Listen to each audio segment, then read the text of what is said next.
오늘 주시는 하나님의 말씀은 시편 115편 1절부터 9절까지 말씀입니다. 할렐루야. 시편 115편에 보면 두 종류의 사람이 나옵니다. 하나는 하나님을 영화롭게 해드리며 하나님을 찬양하며 하나님을 신실하게 믿는 신앙인이 나오고요.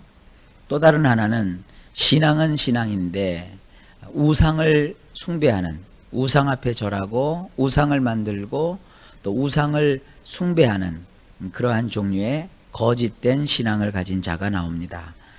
인생은 다 한 번에 이 땅에 와서 살다가 가는 것이기 때문에 그저 어떤 종교를 갖든지 자기 마음의 편한 대로 또 자기 마음을 이렇게 도량을 닦는 그런 역할을 하는 신앙을 선택하면 된다라는 식으로 말하고 있습니다.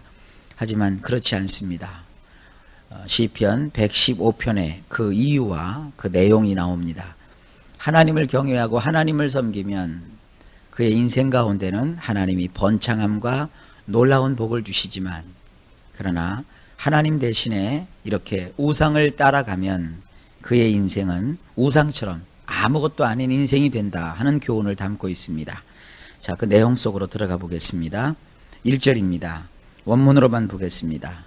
우리에게가 아닙니다. 여호와시여, 우리에게가 아닙니다. 오로지 당신의 이름에게만 영광을 돌리소서.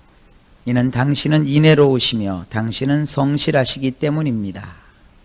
자, 보세요. 시편 기자가 하나님의 영광을 지금 구하고 있습니다. 뭐라고 구하고 있습니까? 우리에게가 아닙니다. 또 한 번 반복합니다. 우리에게가 아닙니다. 오직 당신의 이름에게만 영광을 돌리시옵소서. 이걸 신약적인 표현으로 하면 모든 영광은 하나님이 받으소서라는 것입니다. 모든 영광은 하나님이 다 받으셔야 돼요. 이 영광이라고 하는 것은 우리가 어떻게 설명하지는 못한다 할지라도 어떤 의미를 가지고 있다 하는 것은 대개 사람들이 알고 있습니다. 예를 들어서 누가 어디 가서 상을 받았어요. 그럼 기자가 물어보죠. 이 영광을 누구에게 돌리시겠습니까? 그렇게 물어보면 기다렸다는 듯이 그 사람이 그렇게 말합니다. 이 모든 영광을 하나님께 돌립니다. 또 어떤 사람은 이 모든 영광을 나를 지금껏 있게 해주신 아무개에게 돌리고 싶습니다. 이런 표현을 하지요. 그런 의미에서의 영광입니다. 우리 인생에 있어서 어떤 영광을 받을 일이 생긴 거예요. 자, 이 본문에서 내포하고 있는 게 뭐예요? 이 시편 기자가 뭔가 위대한 업적을 이룬 거예요. 뭔가 엄청난 일을 지금 성취한 거예요. 전쟁에 나가서 승리할 수도 있는 것이고요. 무슨 대회에 나가서 우승했을 수도 있는 것이고요. 또 어떤 사업을 벌였는데 그 사업이 너무너무 잘 된 거예요. 그래서 자기의 소원이 이루어지고 자기의 목적한 바가 성취되었어요. 그래서 자기에게 뭐가 찾아와요? 영광이 찾아온단 말이에요. 그런데 그 사람은 하나님을 경외하고 하나님을 믿는단 말이에요. 그래서 하나님을 믿는 사람하고 하나님을 안 믿는 사람하고 차이가 뭐냐 하면, 하나님을 안 믿는 사람은 모든 것을 다 자기 힘으로 한 줄 알아요. 내가 잘나서, 내가 열심히 해서, 내가 운이 좋아서, 내가 참 훌륭해서.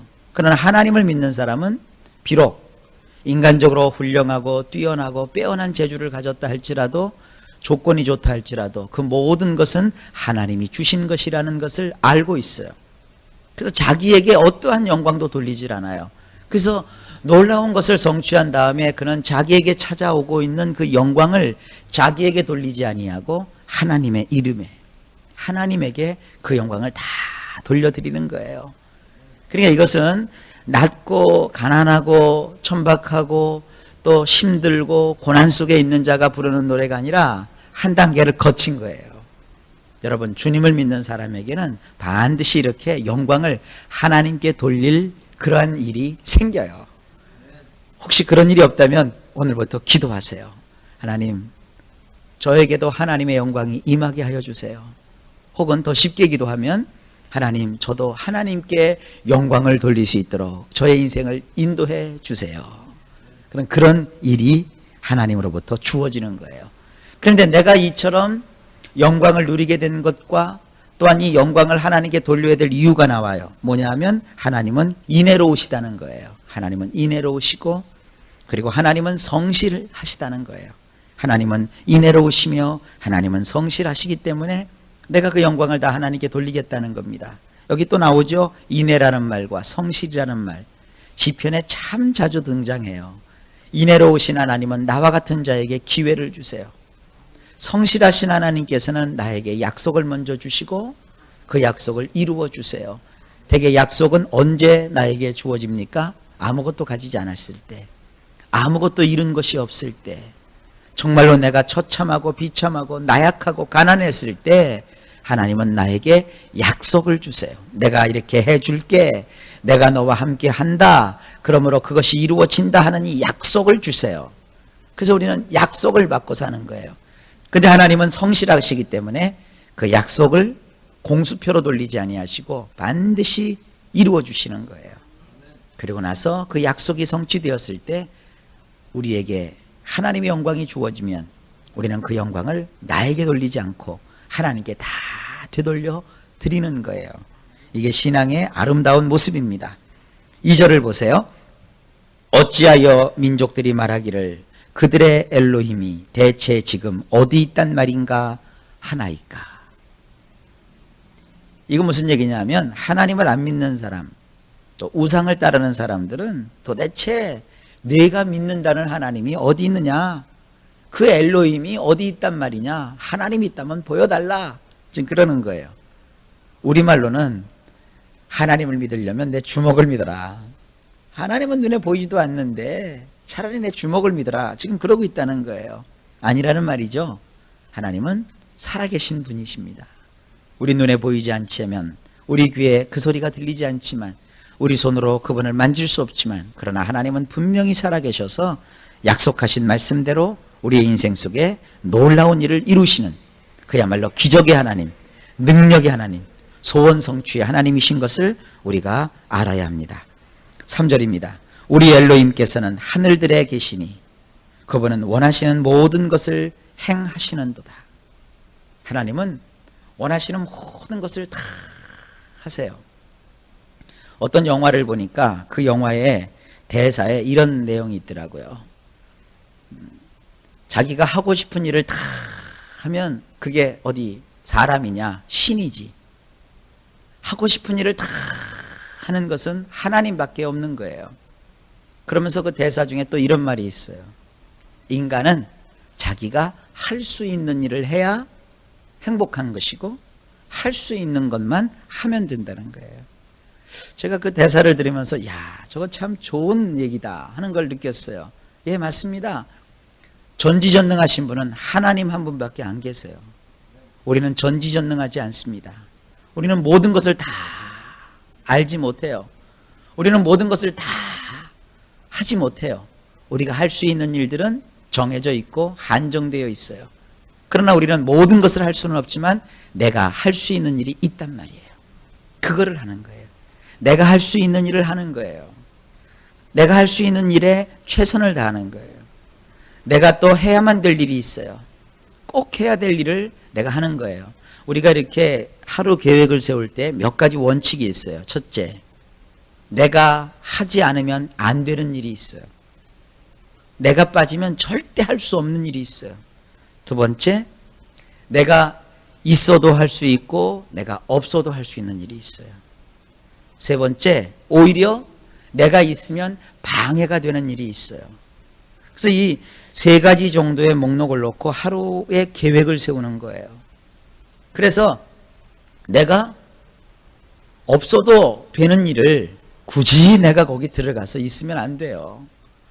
어떤 일은 내가 들어가면 방해가 되는 일이 있거든요. 근데 대개 또 부정적인 그런 품성을 가진 분들은 모든 일에 자기가 있을 필요가 없대요. 그건 참 바보 같은 사람들이죠. 어린아이들 말에 의하면 쪼다예요, 쪼다. 그건 아니죠. 자기 자신을 잘 알아서 계획을 세울 줄 아는 사람들은 내가 그 일에 들어가면 방해가 되는 경우가 있어요. 어떤 경우가 있을까요? 자, 예를 들어서 내가 사장님이고 내가 사원들을 거느리고 있어요. 근데 어떤 일은 사장님이 끼면 안 되는 일이 있거든요. 사원들끼리만 해야 될 일이 있어요. 근데 사장이 꼭 껴요. 그러면 사원들이 일을 하다가 말고 아유, 사장님이 다 하는데 뭐 이럴 경우가 있어요. 그럴 때는 지혜로운 사장은 거기에 끼지 않죠. 두 번째, 내가 있어도 되고 없어도 되는 일은 무슨 얘기예요? 내가 있으면 좋지만 내가 없어도 일이 되어질 수 있어요. 그런 일을 또 막 쫓아다니다 보면 내가 정말 해야 될 일을 못하게 돼요. 그러니까 이것은 우선순위에서 밀려나는 일이죠. 첫 번째는 뭐예요? 내가 없으면 안 되는 일이 있어요. 그건 정말 빠지면 안 되는 거예요. 예를 들어서 예배를 이렇게 드리는데 예배 시간에 장로님도 계시고 권사님도 계시고 또 찬양대도 있고 반주자도 있고 뭐 전도사님도 계시고 또 강도사님도 계시고 다 있어요. 근데 목사가 빠졌어요. 그러면 예배가 진행이 안 되는 거예요. 예배 때는 말씀을 전하는 목사님이 있어야 되고 또 예배를 전체적으로 성부, 성자, 성령의 이름으로 개회해서 예배를 마감할 때까지 성직자가 있어야 예배가 인도가 돼요. 이렇게 모든 일에는요, 순서가 있고 질서가 있고 또 그 모든 일에는 합당한 일들이 있는 거예요. 그래서 여러분들 하루를 시작할 때 늘 이 세 가지를 생각하세요. 꼭 해야만 될 일. 그럼 꼭 해야 돼요. 제가 새벽마다 기도를 하지요. 오늘도 해야 될 일을 하게 해주세요. 그게 바로 그런 의미가 있는 거예요. 여러분도 오늘 꼭 해야 될 일을 하시길 바랍니다. 근데 하루 종일 내가 그 일을 다 해야 된다 그러면 여러분 터져 죽어요. 자녀가 해야 될 일은 자녀가, 또 남편이 할 일은 남편이, 아내가 할 일은 아내가. 근데 힘든 게 뭐예요? 남편이 할 일을 아내가 다 하고 자식이 할 일을 아내가 다 하고 또 이웃이 해야 될 일을 아내가 다 하고 그러다 보니까 어떻게 돼요? 지쳐버리는 거예요. 그냥 터져버리는 거예요. 그래서 여기서 필요한 게 뭐냐면 행정이에요. 행정. 행정이라는 것은 뭐냐면 인간은 전능하지 않기 때문에 혼자서 다 할 수 없거든요. 그래서 각각 맡아서 자기 일을 감당하는 거예요. 교회도 마찬가지예요. 요즘 교회에 성도들이 이렇게 자꾸 늘어나다 보니까 이제 행정을 좀 해야 되겠다 하는 걸 느껴요. 그래서 지금 제가 프로그램을 짜고 있어요. 그냥 교회라는 것도 그냥 엄벙덤벙 되는 게 아니거든요. 뭐 예를 들어서 뭐 신방 하나만 해도 행정이 없으면 서로 신방의 필요를 느끼잖아요. 여기서도 신방해야 된다. 저기서도 신방해야 된다. 근데 행정을 딱 하게 되면 신방이 필요한 데가 있어요. 그러면 그 신방을 필요로 하는 사람들이 이제 신방 요청을 하면 또 구역장님들이라든지 팀원들이 그것을 캐치를 해서 일정을 잡고 그리고 난 다음에 그걸 이제 목사님께 보고를 하면 목사님은 또 자기 목사님의 또 일정이 있잖아요. 의외로 목사님들이 하는 일들이 참 많아요. 그러면 거기서 일정을 잡아서 그럼 언제 신방을 하겠습니다. 그러면 신방을 통고를 하면 그 집에서도 신방을 받을 준비를 하고 날짜를 정해서 같이 갈 사람들을 정해서 그 날짜에 또 꼭 가야 될 사람 또 가면 좋은 사람 이런 분들을 전정을 해서 신방을 가는 거죠. 이런 게 뭐예요? 이런 게 행정이에요. 우리 인생이나 모든 것이 다 이게 필요해요. 그러나 하나님은 그렇게 하지 않았어요. 하나님은 다 하세요. 하나님은 원하시는 것은 무엇이든지 하실 수가 있어요. 그렇기 때문에 놀라운 일들을 하나님은 이루시는 것입니다. 자, 4절입니다. 그들의 우상들은 사람이 그 두 손으로 작업한 은과 금이니라. 사람들이 이제 우상을 만들어 놨는데 그 우상은 뭐냐면 사람이 손으로 만들었다는 거예요. 웃기잖아요. 사람이 손으로 신을 만들어 놓고 또 그 만들어 놓은 신 앞에 가서 사람이 막 빌어요. 그러니까 신을 창조한 게 누구예요? 사람의 두 손이요. 그리고 그 신이 아기도 낳아주고 병도 고쳐주고 뭐 축복도 준다고 생각하는 것이 우상을 숭배하는 사람들의 어리석음이에요. 성경은 분명히 말합니다. 은으로 만들었던 금으로 만들었던 그것은 사람이 두 손으로 조물딱조물딱해서 작업한 것에 지나지 않는다는 거예요. 그와 같은 것에 허탄한 것에 너희가 인생을 맡기지 말라 이겁니다. 왜냐하면 5절에 그것들은 입이 있지만 말하지 못하며 그것들은 눈이 있지만 보지 못하는도다. 6절 그것들은 귀가 있지만 듣지 못하며 그것들은 코가 있지만 냄새를 맡지 못하는도다. 7절 그것들은 손이 있지만 감각이 없으며 그것들은 발이 있지만 걷지 못하며 그것들은 목구멍으로 찍소리도 못 내느니라. 8절 그것들을 제작하는 자들과 그것을 의지하는 자는 모두가 그것들과 같으니라. 그러니까 우상을 따르는 사람은 우상과 똑같은 거예요. 우상은 말이죠, 이렇게 웃는 얼굴을 하고 있어요. 사람이라는 게 맨날 사시사철 1년 365일 하루 24시간 허허허허 히히히히 거리면 그게 어디 사람이에요? 미친 사람이지. 울 때도 있고 웃을 때도 있고 떠들 때도 있고 조용할 때도 있고 막 춤추며 놀 때도 있고 조용하게 자기 자신을 묵상할 수도 있는 거예요. 저는 가끔 이렇게 신앙생활 하면서도 이게 편협적인 분들을 볼 때가 있어요. 기도 그러면 무조건 소리 질러서 기도해야 된다는 사람이 있다고요. 아니에요. 소리 질러 기도할 때가 있고요. 때로는 소리를 내지 않고 조용하게 기도할 때가 있어요. 가지각색의 모양새대로 기도할 수 있는 겁니다.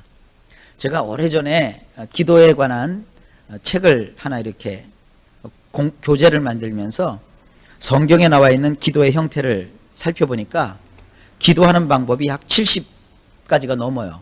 앉아서 기도하고 서서 기도하고 누워서 기도하고 걸으면서 기도하고 또 뭐 쭈그려서 기도하고 무릎 꿇고 기도하고 손잡고 기도하고 함께 기도하고 혼자 기도하고 이렇게 기도의 종류로 쭉 제가 성경에서 뽑아보니까 70가지가 넘더라고요.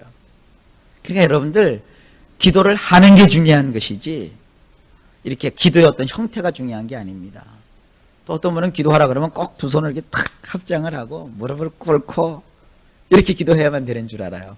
세상에 어떤 그 분들이 저한테 질문이 들어왔어요. 오래전 일이에요.